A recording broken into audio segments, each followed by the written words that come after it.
La densité n'est pas la plus forte du Mali, compte tenu de l'environnement hostile, de la sécheresse, de la difficulté qu'il y a à assurer une production alimentaire dans cette zone. La densité n'est pas très importante. Mais autour de Gao et autour de d'autres villes, il y a une présence importante et la plupart des communautés nationales du Mali s'y retrouvent. On trouve les Touaregs, on trouve les Songhai Zarma, on trouve les Peuls, on trouve aussi des Bambara. Donc c'est une zone qui n'est pas, du point de vue de la densité humaine, qui n'est pas très peuplée.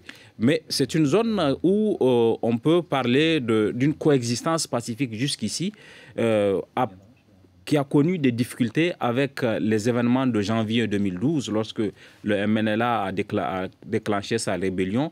Et comme on sait, à la suite de cette rébellion, les groupes djihadistes comme AQMI en Sardine se sont infiltrés et ont imposé à cette partie du Mali la charia pendant très longtemps. En fait, c'était une zone dangereuse, mais ça ne l'est plus aujourd'hui. C'est ça que vous dites? Oui, la zone a été relativement pacifiée. Il reste encore du banditisme résiduel.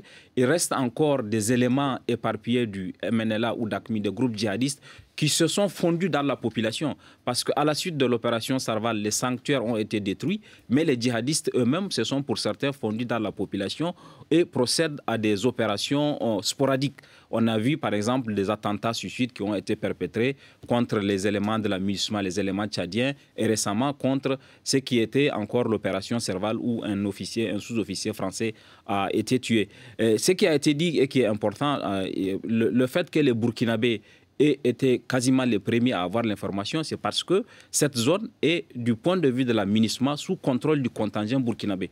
Il y a un contingent burkinabé qui est présent parce que, comme vous savez, la MINUSMA a réparti un peu entre les pays. Les Nigériens sont vers Ménéka, les Burkinabés sont vers Gao, etc., etc. Donc, il y a une répartition du point de vue de la surveillance de cette zone.